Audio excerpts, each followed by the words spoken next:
கடந்த மாதத்துல என்னுடைய அக்கா 3வது கன்சீவா இருந்தாங்க. அவங்க திங்கட்கிழமை அவங்களுக்கு வீட்லயே அபார்ட் ஆயிடுச்சு. அந்த நேரத்துல நானும் அக்கா மட்டும் தான் வீட்டில் இருக்கிறோம். ஈவினிங் ப்ரேயர் தான் நான் போய் பண்ணிட்டு இருக்கிறேன். அப்போதான் எனக்கு ஃபோன் பண்ணிட்டே இருக்கா, அது மாதிரி ரொம்ப பெயினா இருக்கு, நீ வான்னு சொல்லிட்டு போனா. எனக்கு பதறிச்சு, நான் ஓடினேன். அப்போ போய் பார்க்கும்போது ரொம்ப ரொம்ப வேதனையில அப்படியே ரெஸ்ட் ரூம்லேயே அப்படியே உட்காந்து ஒரு மாதிரி ரொம்ப துடிச்சிட்டு இருந்தா. எனக்கு பார்க்கும்போது எனக்கு என்ன பண்ணுறதுன்னு எனக்கே தெரியல. ஏன்னா அது அந்த அந்த அளவுக்கு எனக்கு ஒரு ஞானம் அதில் இல்லை. நானும் ஹாஸ்பிட்டல் போனோன்னு தான் கூப்பிட்றேன். அவன் வந்து ஒரு இடத்துல பார்த்துட்டு இருந்ததுனால அந்த இடத்துல டோக்கன் வாங்கிட்டு வா, அந்த டாக்டர் வந்தானா போகலாம் அப்படிதான் சொல்றா. சரி வா. அந்த டாக்டரும் 8 மணிக்கு தான் வருவேன்றான். நான் போனது 6:30 மணிக்கு. அவன் வந்து 8 மணி வரைக்கும் அந்த பெயின்ல தான் ரொம்ப அவசரப்பட்டிருந்தா. அது ரொம்ப பெயின் ஆயிடுச்சு.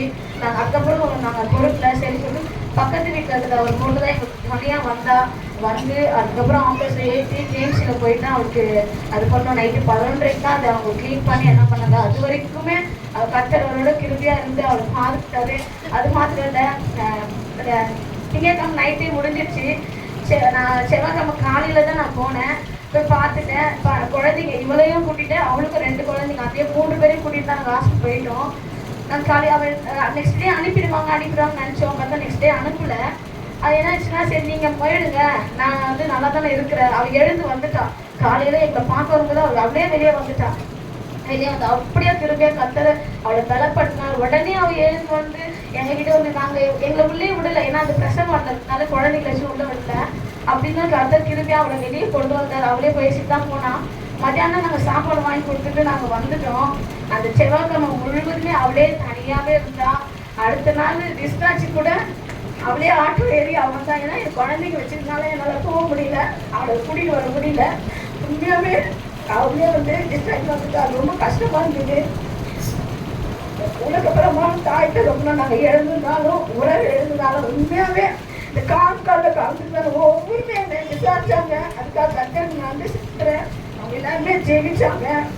அவங்க உண்மையாகவே என்ன சொல்றதுன்னா, நாங்கள் வந்து யாருமே வந்து எதிர்பார்க்கல கஷ்டம். ஆனால் ஆவிக்குற சகோதர சகோதரிகள் ஆளுக்கு தாய்மார்கள் எங்களை விசாரிக்க முடியாது செஞ்சாரு. அதுக்காக அவங்களுடைய ஜெபம் தான் என்னை வந்து தைரியப்படுத்துச்சு. அக்காவுக்கு ஒன்றும் இல்லை, அவன் நல்லா இருக்கிறா, அவன் நல்லபடியா வந்துருவான்னு இவங்களுடைய ஜெபம் தான் என்னை பலப்படுத்துச்சு. அதுக்காக கர்த்தருக்கு நன்றி செலுத்துறேன். உண்மையாவே சொல்றேன். இந்த சபைக்கு வந்ததுக்கு அப்புறம் தான் எனக்கு வந்து ஒரு ஃபேமிலின்ற ஒரு ஃபீல் ரொம்ப அதிகமா எனக்கு இருந்துச்சு. ஏன்னா எனக்கு வந்து யாருமே நான் வந்து ஒரு இதுவாக பார்க்க மாட்டேன். என்னோட அம்மா தான் நினைப்பேன், என்னோட அக்கா தான் நினைப்பேன். எஸ்தனக்காலாம் நிறைய வாட்டி எனக்கு வந்து நான் சோர்ந்து பண்ண நேரத்துலாம் எனக்கு ஆறுதலாக பேசியிருக்காங்க.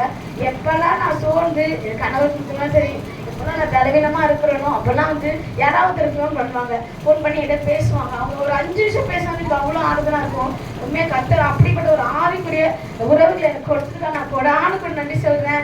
ஏன்னா எனக்கு உலகப்புறமான உறவுனால வர சந்தோஷத்தை விட கர்த்தர் இந்த ஆவிக்குரிய உறவுகளை கொடுத்துருக்கு ரொம்ப நான் சந்தோஷப்படுறேன். இந்த சபைக்கு வந்து நான் நிற்க கொடுத்து கர்த்தர் கொடானுக்கு நன்றி செலுத்துறேன். அப்படியே கர்த்தர் திரும்பியா அவளை பாதுகாத்து இந்த நாளில் கூட வீட்டில் கொண்டு வந்து வச்சிருக்காங்க. கர்த்தர் நன்றி சொல்றேன். நல்லா இருக்காங்க.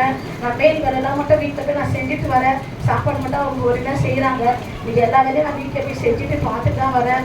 இன்னும் அவங்களை பலப்படுத்தணும். அந்த 3 மாதம் கழிச்சு வந்து ஃபேமிலிக்கு வந்து பண்ண சொல்லியிருக்காங்க. அதில் கூட கர்த்தர் கிருபியா அவரை பாதுகாக்கணும். அதுக்காக ஜெபம் பண்ணிக்கோங்க. சீக்கிரமா அவங்க குடும்பம் ரட்சிக்கப்பட்டு சபையில் வந்து நிற்கணும். அதுதான் எனக்கு ஒரு பெரிய ஒரு ஆசை. என்னோட காரணமும் சரி, அவரோட குடும்பமும் இந்த ஆவிக்குரிய குடும்பத்தில் நாங்கள் ஒரு இன்னொரு ஃபேமிலியாக இருக்கணும்னு தான் எனக்கு ஆச்சு. அதுக்காக செபித்து கொண்டு கர்த்தர் போடான கொண்டு